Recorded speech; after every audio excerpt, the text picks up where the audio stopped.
Assalamualaikum warahmatullahi wabarakatuh. Kami dari kelompok 1 yang beranggotakan saya Ikhlas Salama, yang kedua Tias Fatimah Warah yang akan menjelaskan tentang hadis, sinonim dan substansi hadis. Langsung saja definisi hadis dan sinonimnya. A. Pengertian hadis dalam kamus besar bahasa Arab. Al-asl, kata hadis berasal dari bahasa Arab al-hadis yang berarti baru atau berita. Ditinjau dari segi bahasa, kata ini memiliki banyak arti. Di antaranya: 1. Al-jadid atau yang baru, lawan dari al-qadim atau yang lama. 2. Dekat atau qarib, yang belum lama terjadi, seperti perkataan haditsul ahdi bil Islam atau orang yang baru memeluk agama Islam, lawan dari jauh atau bait. 3. Warta atau berita atau kabar, yakni mayata hadasu bihi wa yunhalu, atau sesuatu yang dipercakapkan dan dipindahkan dari seseorang kepada orang lain. Sedangkan menurut istilah etimologi, hadis dirumuskan dalam pengertian yang berbeda-beda. Menurut ahli hadis, pengertian hadis ialah segala sesuatu yang diberikan Nabi Shallallahu Alaihi Wasallam, baik berupa sabda, perbuatan, takrir, sifat-sifat maupun hal ihwal Nabi. Yang dimaksud dengan hal ihwal ialah segala yang diriwayatkan dari kebiasaan-kebiasaannya. Ada juga yang memberikan pengertian lain, yaitu hadis sebagai sesuatu yang disandarkan kepada Nabi Shallallahu Alaihi Wasallam, baik berupa perkataan, perbuatan, takrir maupun sifat beliau. Berdasarkan pengertian hadis, menurut ahli usul ini jelas bahwa hadis adalah segala sesuatu yang bersumber dari Nabi Shallallahu Alaihi Wasallam, baik ucapan, perbuatan maupun ketetapan yang berhubungan dengan hukum atau ketentuan Allah yang disyariatkan pada manusia. Yang dikatakan hadis adalah sesuatu yang berkaitan dengan misi dan ajaran Allah yang diemban oleh Nabi Muhammad SAW sebagai Rasul. Sinonim hadis.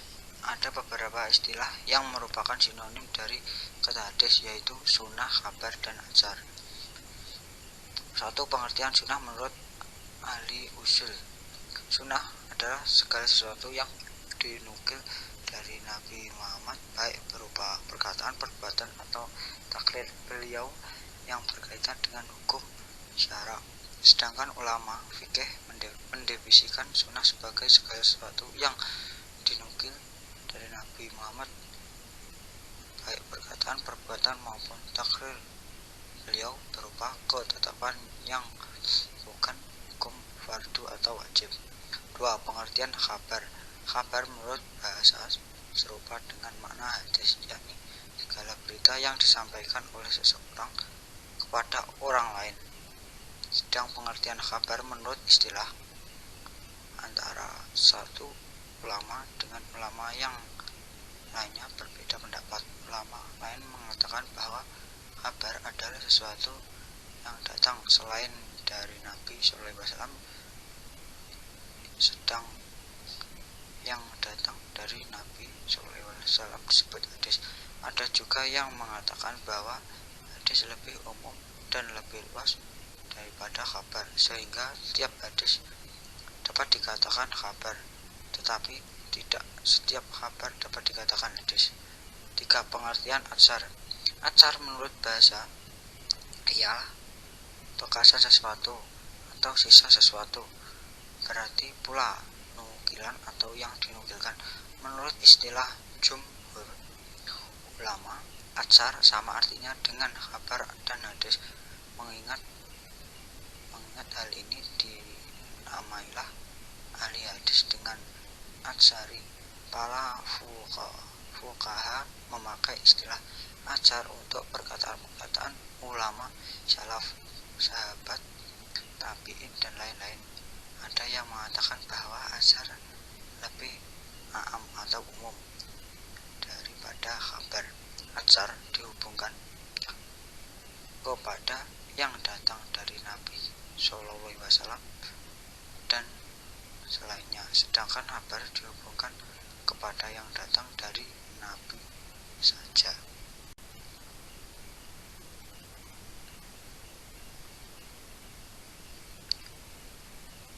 Substansi hadis dan atsar. Perbedaan hadis, khabar, dan atsar. Atsar dan khabar sama bila melihat hubungan antara hadis dan khabar. Di situ juga ada pendapat yang keempat, bahwasanya atsar adalah sesuatu yang datang dari sahabat, hadis datang dari Nabi SAW, dan khabar lebih umum dari keduanya. Hadis dan atsar, jumhur ulama berpendapat bahwa atsar sama artinya dengan khabar dan hadis. Ada juga ulama yang berpendapat bahwa atsar sama dengan khabar, yaitu sesuatu yang disadarkan pada Nabi SAW, sahabat dan tabi'in. Satu, ada yang mengatakan bahwa atsar itu sama dengan hadis, mana keduanya adalah sama. Ada yang berpendapat bahwa atsar berbeda dengan hadis, yaitu yang disadarkan kepada sahabat dan tabi'in, baik berupa perkataan dan perbuatan mereka. Pengertian sanad, matan, mu'orid, dan riwayat. Yang pertama, pengertian sanad. Sanad menurut bahasa berarti mu'tamad, yaitu tempat bersandar, tempat berpegang yang dipercaya.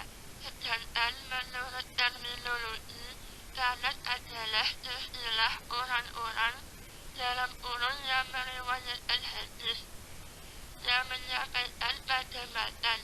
Ada juga ulama yang mendefinisikan matan sebagai istilah para perawi yang menukilkan hadis dari sumbernya yang pertama. Yang kedua, pengertian matan. Matan menurut bahasa berarti sesuatu yang menyorok keluar, atau sesuatu yang nampak, atau sesuatu yang keras dan tinggi dalam kurun terangkat dari bumi.